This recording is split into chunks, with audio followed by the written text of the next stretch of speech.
And so I think those people, again, some in good faith, some in bad, are sniffing out that confident lie. And the best thing that we can do to build trust is to name it ourselves and to say, you're right. There is complexity here. And it is really hard when we're talking about the public health in a community as big and diverse as ours. And to just name that, not to say you're right, like I agree with you, but to say, I understand why you feel that way. I can see that too.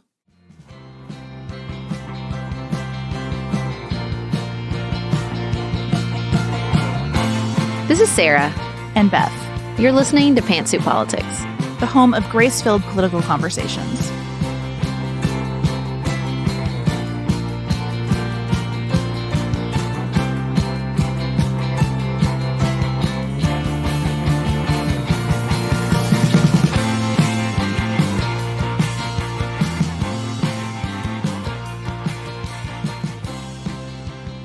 Hello, everyone, and welcome to another episode of Pantsuit Politics. We hope you had the best Labor Day weekend available to you. On today's episode, we're going to start the show by talking about what happens next to the more than 123,000 refugees airlifted out of Afghanistan over the past few weeks. In the main segment, we're going to talk about mask mandates and abortion and the conversation about hypocrisy that so many of us are having in our private lives. And then, as always, we'll end the show by talking about what's on our mind outside politics. Before we get started, Beth, you've watched a new little series in our Instagram Reels. Tell the people about it. In the latest installment of Sarah Pushes Me Outside My Comfort Zone, I also made her download TikTok at our retreat. I can't even talk about it, y'all. I can't even talk about it. Sarah has considered the segments where I pop into Instagram stories and answer questions that people submit. And those questions range from, how do you avoid frizz in your hair? To, what do you think about God? And so I'm pulling out some of the questions that we tend to get a lot of, especially things about career and about boundaries and family relationships. And I'm going to make those into reels because when we put them in stories, they disappear.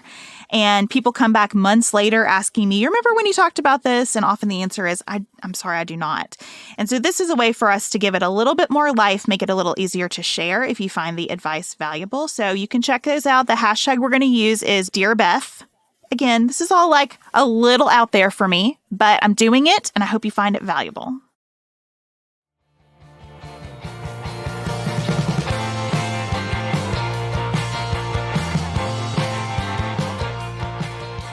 The United States has evacuated over 123,000 Afghans over the past couple of weeks, and it's easy to treat the evacuation as the happy ending to so many stories.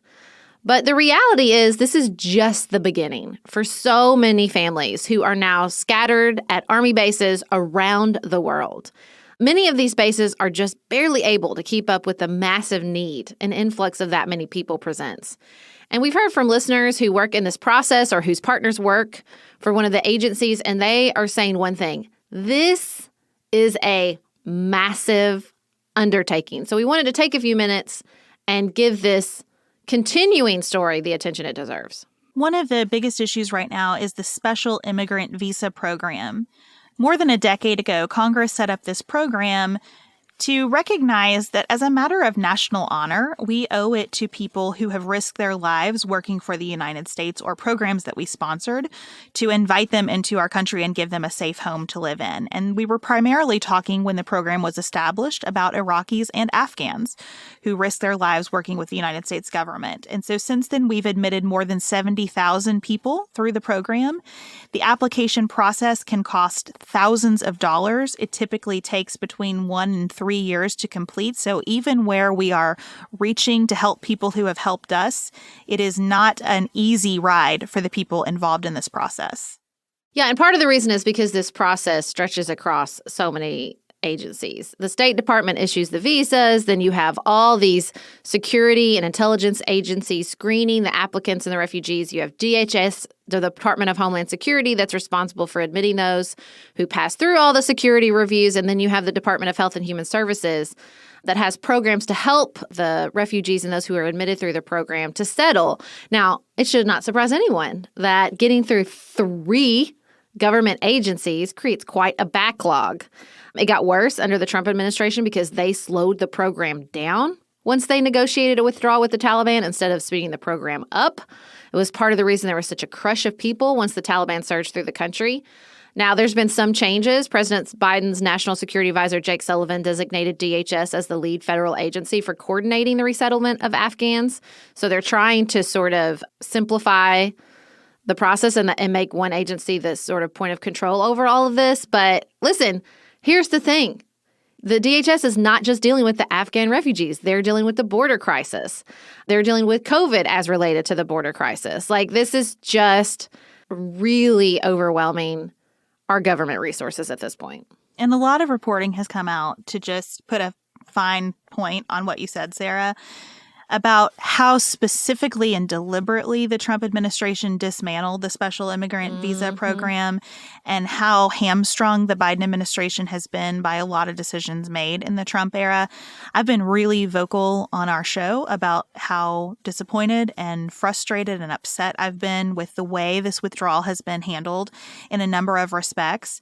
I do think it is important to be fair in that critique and recognize that the infrastructure to do this well had been depleted in ways that you can't rebuild over 6 months, 9 months. That's a really good point. Can I take us on a little bit of a side trip quickly? I'm reading The Fifth Risk by Michael Lewis, which begins right now with the story of the Trump transition and the effect on our government agencies.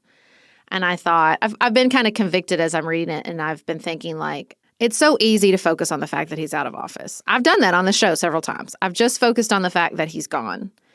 And reading this book is reminding me that he is not in the White House, but the effects of his administration are going to be felt for years. And you kind of have to stay focused on that because we're so into the horse race and we're so into the whoever's in charge that we forget that it is a powerful job, not just when you're in it, but for years or even decades after you're gone, your decisions reverberate. And I'm really trying to sort of retrain my eye and retrain my brain to remember that an administration's effect is not over when they're no longer in the White House. And I think this is a really good example of that. And you see a line pointing back to the Obama administration here, too, in the fact that after that bombing at Kabul's airport, the response from the administration was to do drone strikes. I mean, that is how the Obama era national security apparatus responded to attacks. You have a lot of the same people in this administration. I don't think that's the right decision. I don't think that's particularly ethical or where we want to be with foreign policy right now. But that relationship is there. Every president makes a mark that lasts for a long, long time and that has ripple effects in a number of ways. And to me, asking those kind of questions is what makes me excited to keep showing up for these conversations with all of you, because I think there are people who hear us say we want to do nuance or we want to do grace and expect to tune in for two equal sides hammering out different positions. When, for me, the idea is not to say, well, Sarah supports the withdrawal and I'm upset with how the withdrawal was done, and then we just hammer and hammer and hammer away at those positions. It's to then say, okay, given that's where we are, what are the other layers here and what influence these decisions? And what are some of the realities that people executing these decisions are contending with, and just trying to continue to deepen our understanding of what's at work here. And it's been really helpful to me that several former officials from the Trump administration have spoken out about what they directly witnessed in terms of this special immigrant visa program. The other component of this conversation is not just focusing on past administrations or current administrations, but remembering that the federal government is also a massive workplace of people who stay throughout administrations. And those people are really at the center of this Herculean effort regarding the Afghan refugees. We had a listener, Jessica, who works at the State Department. She emailed us and wanted to share part of what the State Department is doing right now. Jessica wrote, there is an Afghanistan task force that is handling thousands of urgent requests involving people from consular, logistics, and our 24-hour operations center, which monitors events all over the world and notifies relevant parties accordingly. We have people in Kabul, Qatar, and other transit countries working the logistics of getting people to the U.S. We have people working the phones to secure transit countries for people to travel through and also to find longer-term safe havens for other Afghans at risk. Other people are working the phones to connect with Americans Americans in Afghanistan to see if they want to leave. Some volunteers are meeting planes as they arrive at Dulles Airport in D.C. and helping to get people to the next place. Jessica and her colleagues all over the world are participating, and she said the State Department does so much that goes unseen, and that's okay. None of us do it for the glory. We do it because it needs to be done and because it feels important and right. I'm so proud to be associated with this amazing team. Yeah, I thought the hearing from Jessica, we heard from, again, some listeners who either work in the process or whose partners work in the process and who are really like coming to us and saying, if you could see what we see, you would be so like overwhelmed and impressed, and it would warm your heart to see the lengths people are going to help the Afghan refugees. And so we just wanted to stay focused on the story because it's going to continue to be really, really important.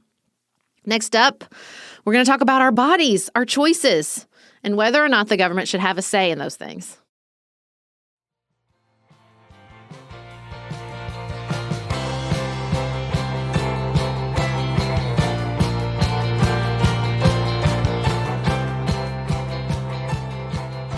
Here we are. We're a year and a half into the pandemic. A global public health crisis requires that we think about our bodies a lot. It requires that we think about each other's bodies a lot. Add in a growing tide of anti-abortion legislation, especially the new law in Texas, and all of us are thinking about our bodily autonomy and how much control we want the government or our neighbors to have over our bodies and how much control we want to have over our neighbors' bodies. Problem is, depending on what we're talking about, we are hearing some of the same arguments come from our opponents that we've said about them before, and it has a lot of us wondering, am I being hypocritical? Mm-hmm. So first, Brooke reached out to us because she's joined the fight in Iowa against the governor's prohibition on mask mandates. So the governor of Iowa, Kim Reynolds, has written into law a complete and total ban on mask mandates. Now, Brooke thinks the lack of mask mandates is a violation of her rights. Of course, she hears the same thing from parents who don't want a mask mandate because they believe it violates their religious freedom. Both sides are using this argument of, well, if you don't like it, you can homeschool. She said, I'm concerned and wondering if I'm actually fighting the same thing on the opposite side. So what do we think, Beth? Are we all being hypocrites when we tell religious parents they can homeschool but refuse to homeschool in the face of anti-mask mandates? Well, let me say a bunch of things because I have a bunch of jumbled thoughts. The strongest opinion that I have about any of this is that I so deeply appreciate Brooke examining this question. Yes. And we have heard that from a number of listeners.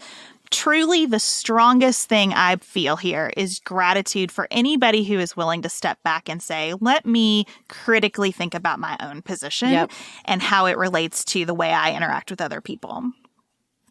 From there, I have a bunch of not strong opinions. I'm really working on trying to articulate the intensity of how I feel about a position, because I think something that's so frustrating right now, especially when you're talking about the Delta variant or about abortion, is that you can kind of think out loud about something that you are truly and honestly grappling with and be met with responses that sound like you have just issued an edict as a monarch or something, right?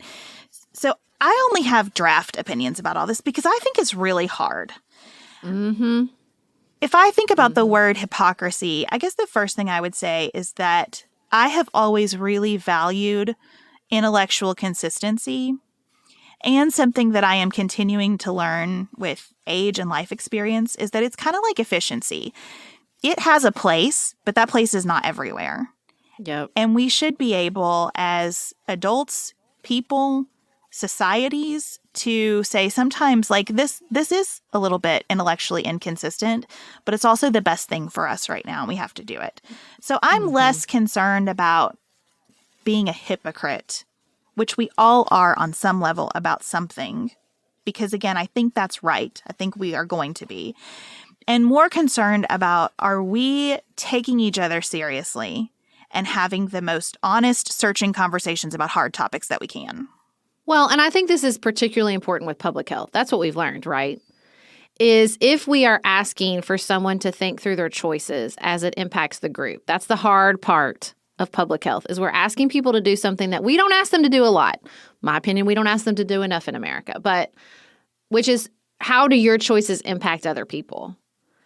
And so there is, I think, a little bit higher bar with public health when it comes to that argument, because people feel like, well, if you're asking me to change something for someone else, then you better have a very good reason, and you better be honest about where you don't know. And I think the instinct in public health is to sort of bury where we don't know, because we think if we admit even a little bit of inconsistency, then we've lost the argument, all is lost. When, in my experience, and it's taken me a long time to learn this, admitting some of the inconsistencies strengthens your argument. It shows people that they can trust you to say, I'm not sure, I don't know. Here's where I worry about my own hypocrisy or my own inconsistencies when it comes to COVID.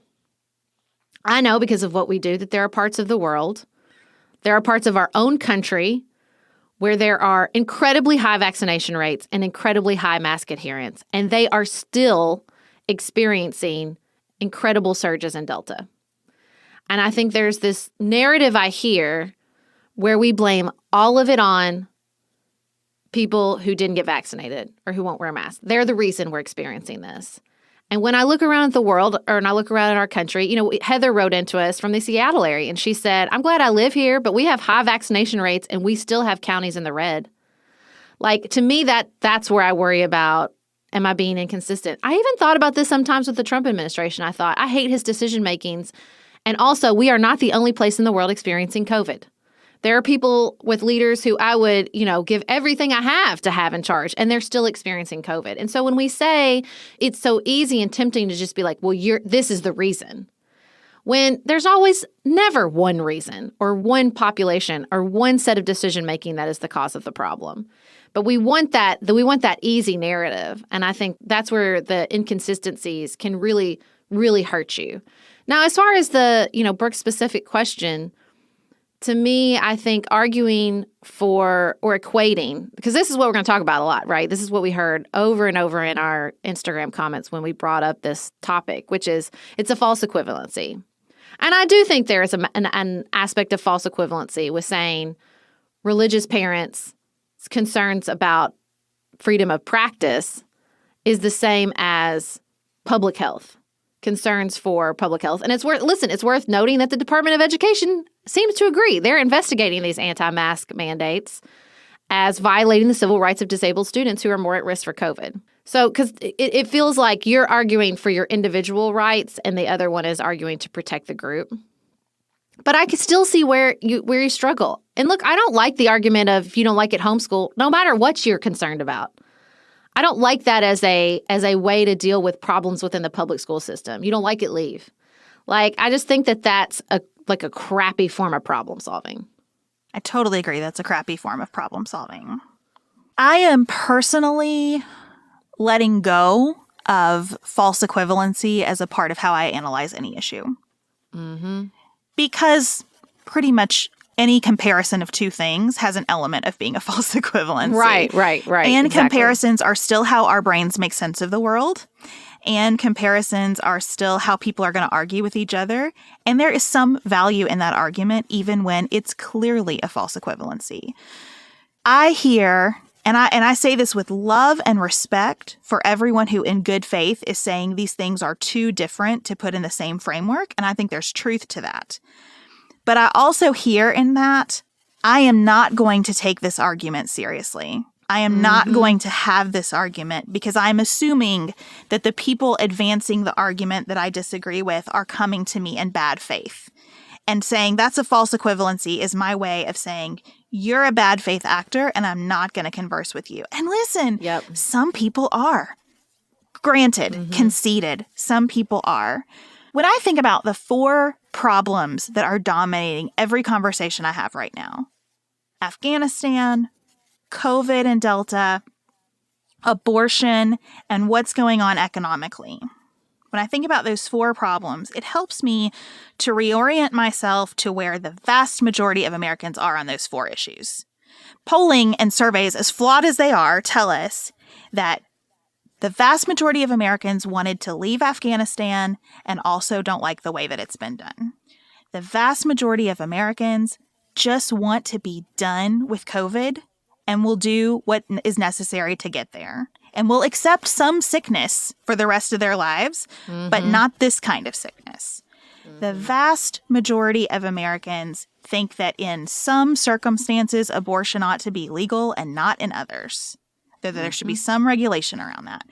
And the vast majority of Americans want their goods and services to continue uninterrupted, no matter what external forces are surrounding the economy. So when I reorient myself to where most people are, I can have a clearer conversation about the relationship between asking someone to get a vaccine and telling someone they may not have an abortion. Instead of arguing with like the most extreme version of that position, if I just think there are a lot of people who are honestly saying, I don't know how I feel about these two things, and I want to talk to those people. Let's move on to the abortion component of that. Everybody take a deep breath. It's a complicated topic. It's a hard topic, but it's worth talking about. Katie commented on our conversation about the Texas law and said she just has this nagging concern that she's had some inconsistency. She says, I believe in my body, my choice, and public health. While I know that a woman chooses or needs to have an abortion is not a public health issue, I'm having a hard time squaring my position on abortion and mask and vaccine mandates, which I'm also for because it still falls in that my body, my choice camp. We put this on Instagram, lots of comments, so many comments that it's not the same. And a lot of people use that false equivalency argument. And yes, of course, we all understand inherently that pregnancy and a virus are different. But I do not think that the people, and there were a lot of people in the comments who said, I've been wondering the same thing, don't understand that. There's something else going on here deeper than bad faith actors making that argument. I think a lot of people are feeling that tug of like, but wait, what is the difference? And I think we should honor that. And I think the idea that just because there's a bad faith actor present in the debate shuts down the debate means we don't have any debate. When we say that we are together as a community, the community will always involve bad faith actors, always and forever. In a country of 300 million people or in your small town of, 200, there's always going to be a bad faith actor. And so I think acknowledging that, like you said, and just in remembering that, but that's not where most people are coming from. Most people, I think when you look at those 4 things you just recited, none of those things can be summed up with a slogan. And that's my first thing. Like, let's drop the idea that we can sum up these complicated issues with a slogan. Slogans belong on placards at marches, but they don't belong in the arguments between ourselves and our community members because it's too complicated.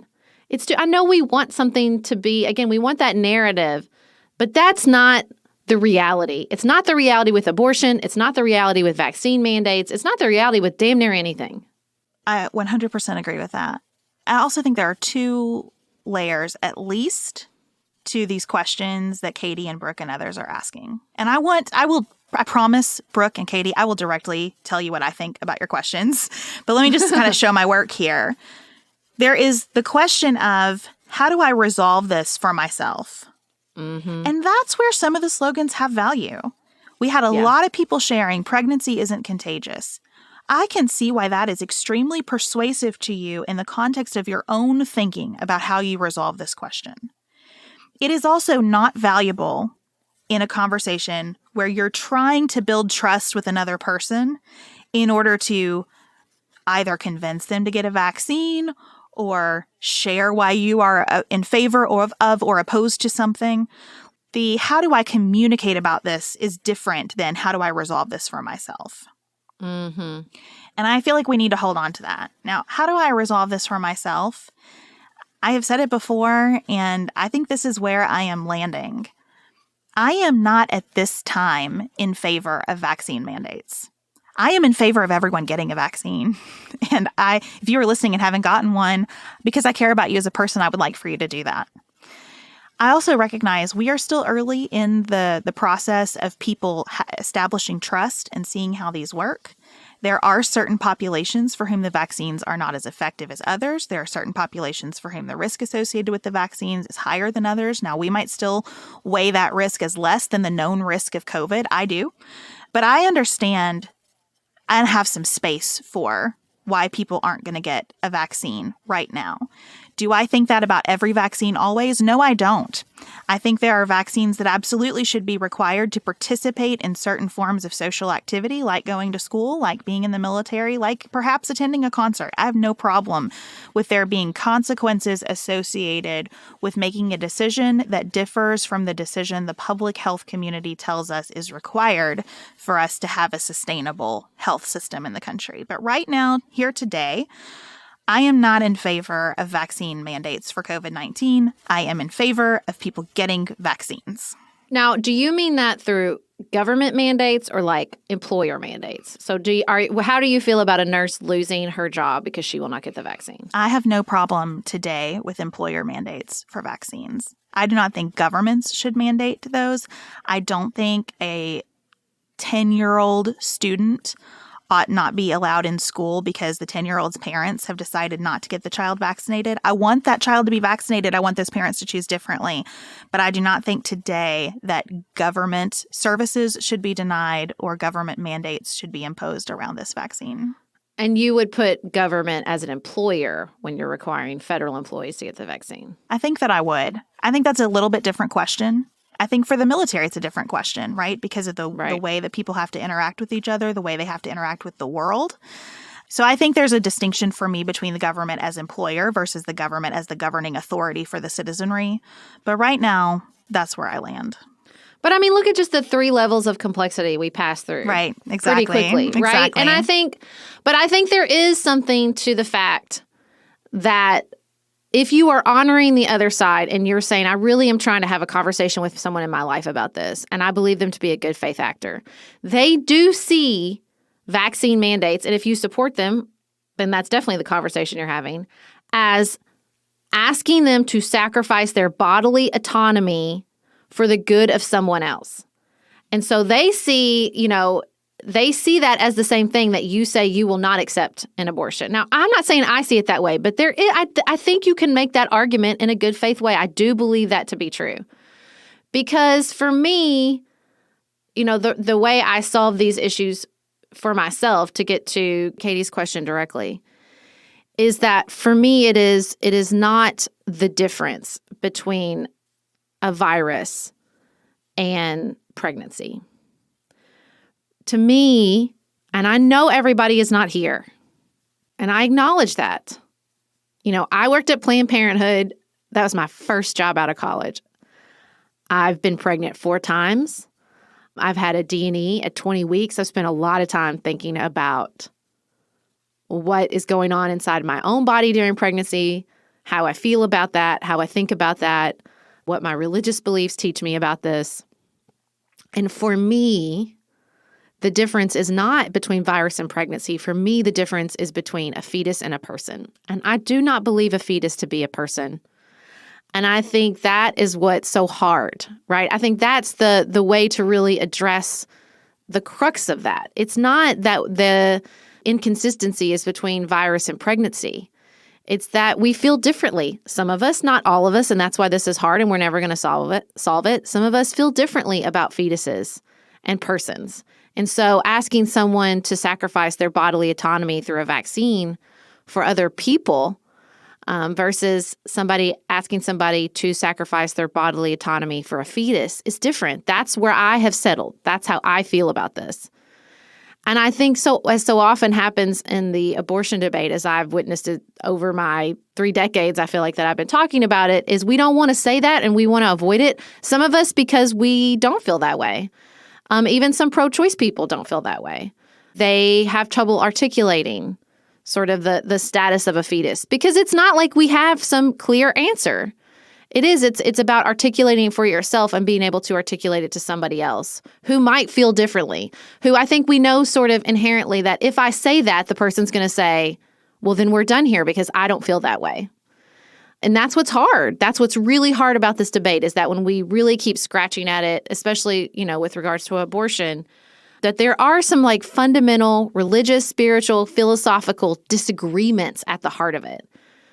And I think what I think is always so important, and I'm realizing this is just as true with issues of public health, is, are we talking about what's right, or are we talking about what we think the government has a right to do? And that's, to me, the other issue that's sort of always underneath all of this, right? Is we're talking, someone who's saying my body, my choice, but what about vaccine mandates? Well, what about vaccine mandates? We have no government vaccine mandates in place currently. So what are you talking about? And I think that's it too. Like we're really, sometimes we're not really clearly articulating what we want. What are we talking about when it comes to the government? Yeah, I really appreciate that, Sarah. I do not believe the government should prohibit abortion. And I don't think I'm in the same place as you are about whether a life is at stake at the beginning of a pregnancy. I've been eating vegan for several months for health reasons, and I am really surprised at how much it has caused me to think about life in a number of contexts and just kind of the way it has worked on me. So I think that I do believe that life begins at conception, and I still believe that the government should not make that decision for and with families. And that's really hard. That's really hard to own. But I think it's important to own it in these conversations. And let me speak to owning your personal experience and the truth of what is at stake and what we're talking about on the COVID-19 side. We are, as we are recording, 1 year from when my parents tested positive for COVID, and my mother went to the hospital in an ambulance and spent 15 days there. She is still suffering from the effects of COVID and worries that she might always. And I think, and we talked about this just this morning, I think she is alive because of the grace of when she contracted COVID, because she got it after health professionals had enough experience to know how to treat it effectively and before they were crushed with an uptick in cases. And to sit here today knowing that my mom is alive because of timing is a really difficult thing. And I think we have to agree that life outside the womb is valuable and worthy of integrity as well. And so when you are making an argument, not you, the listener, but you in general, people who are making an argument that we should not get vaccines, we should not wear masks, and we should not alter our behavior in any way because of this virus, you are not honoring life either. And I want to be honest about what we're actually talking about on both sides of this equation. I will have a good faith conversation about my body, my choice with respect to both abortion and vaccines. And I want to be honest about the fact that I see life in both of those discussions, and that is hard. That makes this really difficult. And I want to be honest about the fact that even with masking, which I believe in as an effective, almost ancient understanding of how we help mitigate the spread of disease, I want to be honest about the fact that not all masks are created equal. The effectiveness of masks varies widely in terms of how they are worn and what type of mask we're talking about, and that is not a slam dunk either, but it is a mitigation measure. We are not promised complete effectiveness from any of the tactics we take to combat this virus, but it is a mitigation measure. And I want to have an honest conversation about how far we're willing to go for one another in terms of mitigation efforts. And I see masks as entirely different from vaccines in that conversation. Much less is being asked of us, even though for some, more is being asked. And I will have that conversation. Who reasonably cannot be expected to wear a mask? But for the vast majority of us, I see the mask question as very, very different from the vaccine question. I want to clarify, I used the word person very specifically when I was talking about a fetus. I didn't use the word life because where I've settled is there's so many areas that we have adopted a spectrum mentality, sexuality, gender. And the truth is, the other uncomfortable truth that people don't want to acknowledge is we have also accepted that when it comes to life. In lots of contexts, how we value life in the civil court system, how we make medical decisions. We operate pragmatically under a life is a spectrum reality. And when it comes to government and when it comes to decisions we make and laws we pass. And I think that I've just adopted that. There's a lot of times where I see like the pragmatic reality of how we deal with something. And I think, well, we're dealing with it that way for a reason, not because we need to find a religious answer in which we pinpoint exactly when a life begins and that it is of total and complete equal value to every other life on planet Earth. We don't operate like that, even in religious contexts. We might say one thing, but we don't act that way in any space. Well, just think about the conversation we had in the first segment about who gets to leave Afghanistan with government support. Exactly. And so I'm not fighting that anymore. I'm sorry if it makes people uncomfortable. But I'd rather, Lisa sent us this fantastic quote from Learning How to See with Brian McLaren, which is a podcast coming from the Center for Action and Contemplation, which both of us follow and like. And he said, the brain prefers a confident lie to a hesitant truth. And I've just embraced the hesitant truth that we treat life as a spectrum and that that's okay and we must do it for a reason. And so I'm not looking for that pinpointed, this is exactly when it starts and this is how I feel. And I'm embracing the complexity of how we really do treat this in reality. And look, there's some of that complexity with COVID too. And I think the people who get angry and you see the the mask doesn't even work, or there are people with vaccinations that are getting COVID and are in the hospital. They're trying to touch on what they feel in good faith or in bad is a confident lie. That we think we have the answer and if everybody did it, COVID would stop. But that is a lie. That is a lie we tell ourselves, that if we could control everybody, it would be over. Because for one thing, we can't and we never will be able to. And for another thing, even if we could, there are lots of countries that got pretty dang close and they're still dealing with the Delta surge. And so I think those people, again, some in good faith, some in bad, are sniffing out that confident lie. And the best thing that we can do to build trust is to name it ourselves and to say, you're right. There is complexity here. And it is really hard when we're talking about the public health in a community as big and diverse as ours. And to just name that, not to say you're right, like I agree with you, but to say, I understand why you feel that way. I can see that too. So let me give you my hesitant truth in response to Brooke's question about parents fighting for mask mandates. My hesitant truth is that I think that it is reckless to have school right now without students and teachers wearing masks. I think it is irresponsible and reckless and a disservice to the community. I also think the court system is a terrible place to figure that out. I think courts are telling us we are a terrible place to figure out COVID. I wish every judge in the country could just put that sentence in their opinions about this stuff, because you can feel that undercurrent. This is a terrible place to try to figure this out. I also recognize that there isn't a good place to figure this out because school board meetings have just beyond jumped the shark. And I recognize that there is an incongruence that's going to make a lot of y'all mad in the way that we're talking about this and the way that it's being talked about in public forums about these issues.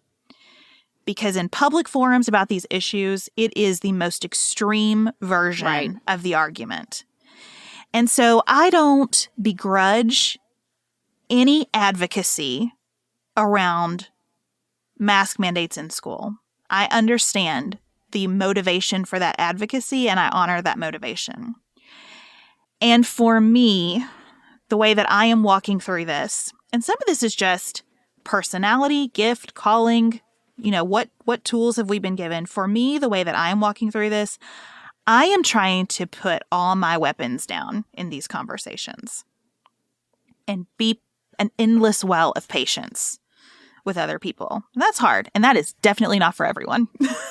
I am trying to be an endless well of patience about this and to have quiet conversations that support people who are working in education, that support our school board members, that support people making decisions at a state level.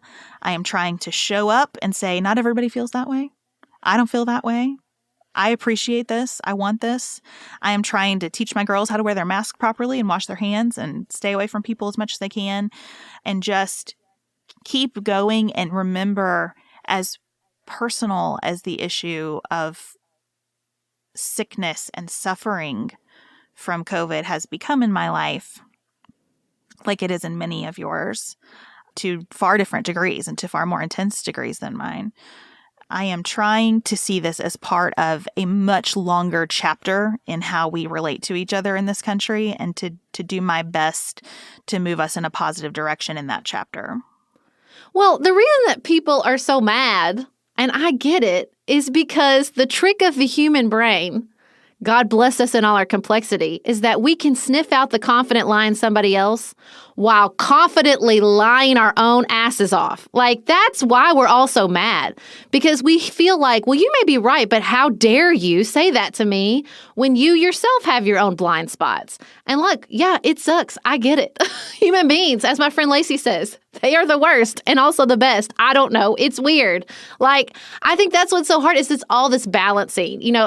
Kelly, lots of you guys sent this to it, but Kelly sent this, the principle we learn, which is your freedom ends where someone else's starts, and that there's this balance. But we don't balance as hard. It takes all the muscles. You got to use them all the time. Like, we just want a place to stand. But that's not how it works in a multicultural democracy. We're on one of those balance boards for the whole time. That's it. That's where we live in America in 2021. We're on those balance boards constantly, tipping back and forth and trying to figure it out together. And, I think the fears about hypocrisy or those like nagging concerns is that we know that this is going to be a constant balance, and that it's not as simple as being right and convincing everybody else that we're the right ones. We're seeing now, especially when it comes to COVID, but as we've seen repeatedly for decades with abortion, that there's a balance. That's the balance you hear in that public polling. Roe shouldn't be overturned, but there's lots of restrictions I'm okay with. And so I just think that, we can keep fighting it. I don't think that's working very well, as opposed to acknowledging that there isn't an easy answer. No matter how, horrendous those, the bill in Texas is. It is a horrendous, harmful piece of legislation. It doesn't simplify the complexities of abortion. It just doesn't. Abortion is still as complicated as it ever was, even in the presence of this horrendous law. I wish that wasn't true, but it is the reality of where we find ourselves in 2021.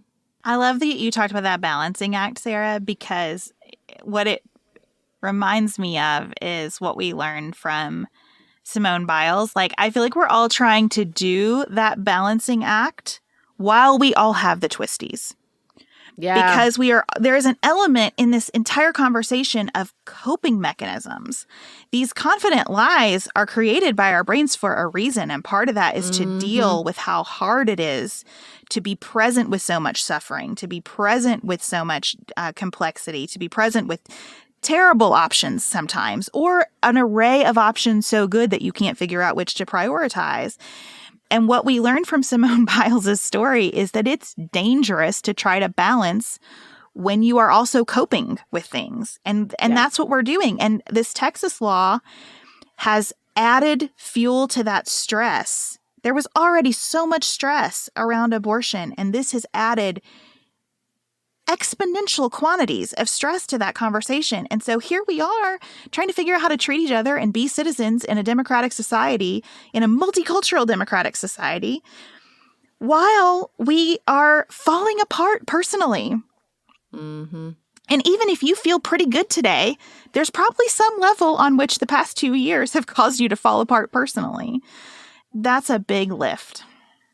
And it's because we're sold this lie in, every advertising campaign that we're in control. And if we just buy the right thing and do the right and be productive and follow the right morning routine, we'll be in control of our choices and won't have to worry about how other people affect us. And that talk about a confident lie.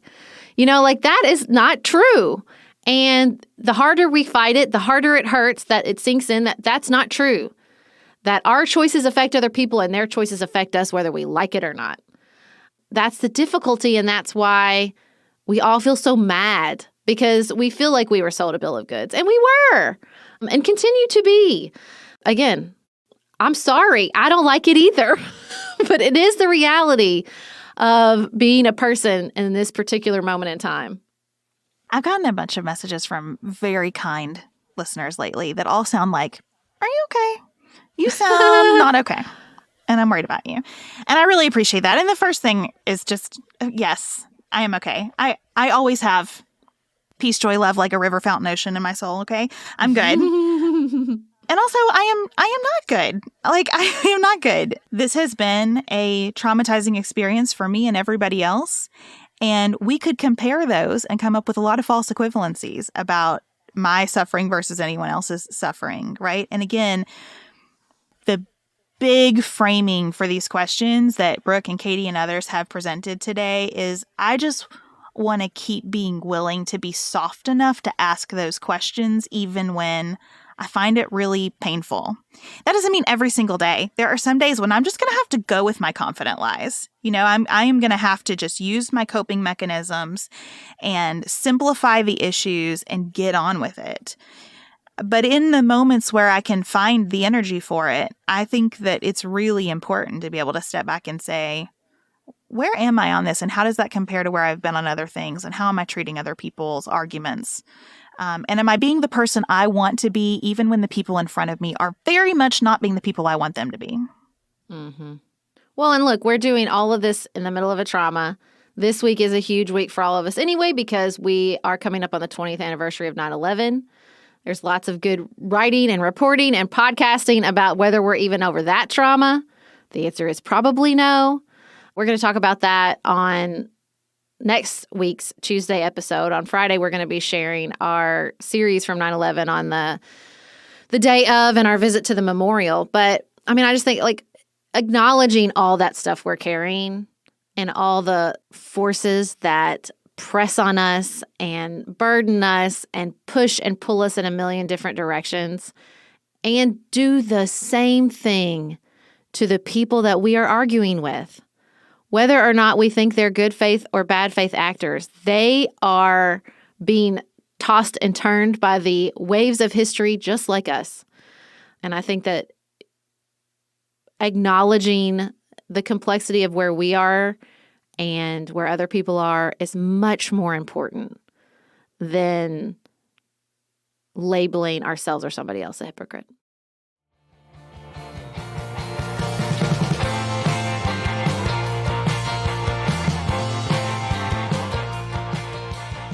Beth, what's on your mind outside politics? During our Dear Beth conversations on Instagram, we keep getting questions about making friends as adults. And I love these questions because I think that's really hard. I think that's harder than it should be. It feels like such a ripoff to get to adulthood and not have a built-in best friend who's in your class or on your floor at the dorm or whatever. Just like really frustrating to me that it doesn't work that way. And so what I wanted to think about with you today, Sarah, is that I have this theory that adult friendship is really just about follow through. Most people are looking for friends. I know very few people who are like, I'm full up, don't need another person in my life. There are some people who are like that, but most people are not, right? There are lots and lots of people out there. The volume of messages alone that we get here at this political podcast about looking for connection with other folks as friends indicates that this is a big issue, and there are lots of articles you can read about it. And I think knowing and assuming that most people are interested in forming new relationships means that getting that done is just about follow through. It's about being the person who's willing, after people have said, we should get together, to be like, okay, let's pick a date. And to send the text message saying, let's do this. Or, everybody, I'm just going to make dinner this night. Come over and have it with me if you'd like. It is really about dropping your expectations around what hospitality looks like to impress other humans that you'd like to be friends with, and just trusting them to like fold into your life. Do you remember Desperate Housewives? Oh, yeah. I love that show. I loved it too. Okay. Total honesty, my first foray into adulthood, when I graduated school, started working full time, didn't have kids yet, I could go pretty brie. I didn't want anybody to bring a dish to my house because it might not match my servingware or go with my menu.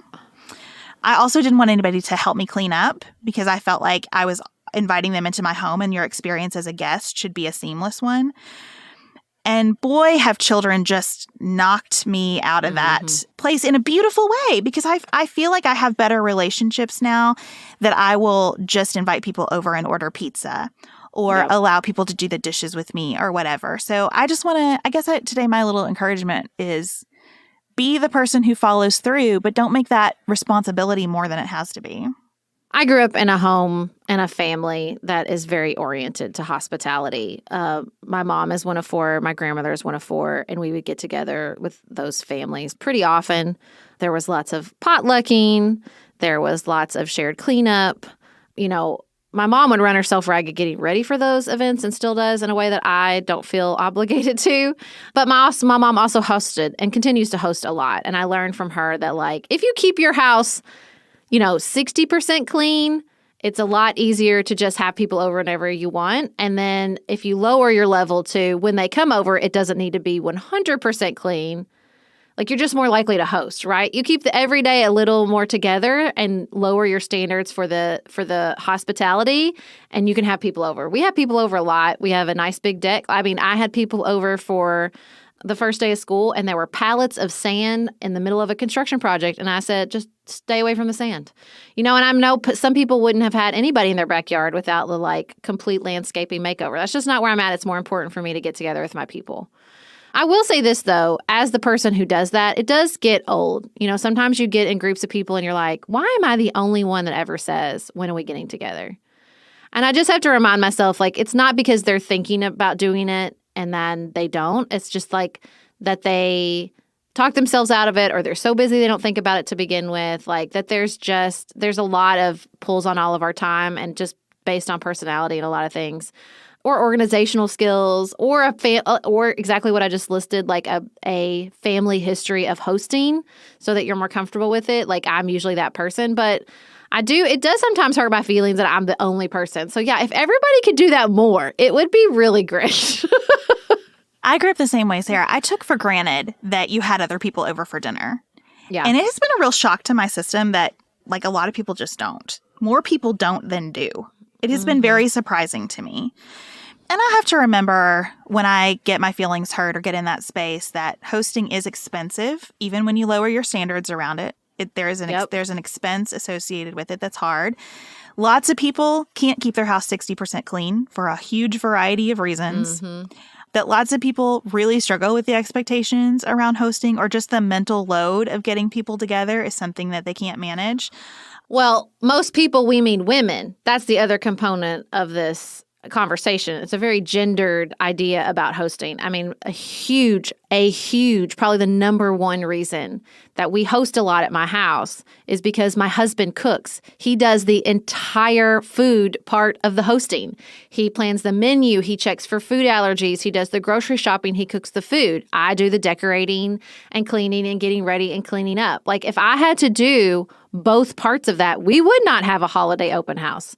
We would not have, the things that I do that he doesn't have any part of, like our school rituals, I bring in a cookie cake and I buy ice cream. There's no cooking. I think that's the other component of this is a lot of times the hospitality falls to the woman in the relationship, and it's too much to handle all by yourself. Chad is really oriented to hospitality too. He hosts the draft for the fantasy football league, and he hosts the poker game or whatever.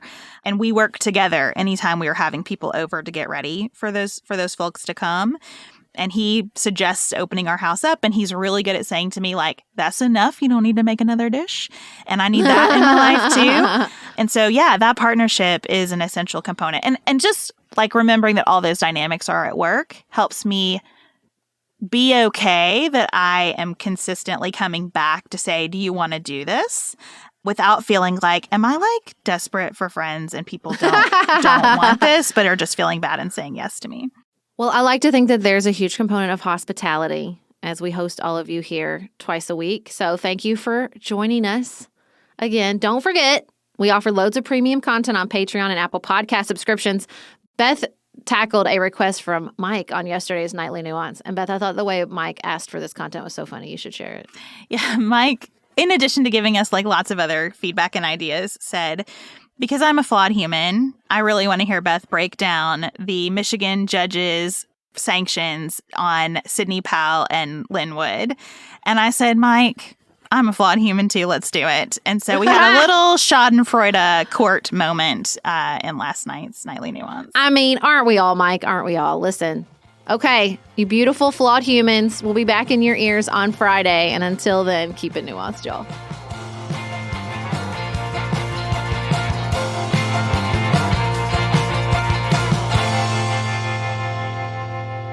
Pantsuit Politics is produced by Studio D Podcast Production. Elise Knapp is our managing director. Megan Hart is our community engagement manager. Dante Lima is the composer and performer of our theme music. Our show is listener-supported. Special thanks to our executive producers. Martha Brunitsky, Linda Daniel, Allie Edwards, Janice Elliott, Sarah Greenup, Julie Haller, Helen Handley, Tiffany Hassler, Barry Kaufman, Molly Kors, The Creeps, Lori Ladow, Lily McClure, David McWilliams, Jared Minson, Emily Neasley, Danny Osmond, The Cousins, Tawny Peterson, Tracy Putoff, Sarah Ralph, Jeremy Sequoia, Karen True, Amy Whited, Emily Holiday, Katie Steigers, Melinda Johnston, Joshua Allen, Morgan McHugh, Nicole Berkless, Paula Bremer, and Tim Miller. I'm not comfortable yet. Hold Get on. comfortable. Just listen. I gotta. With everything in front of us,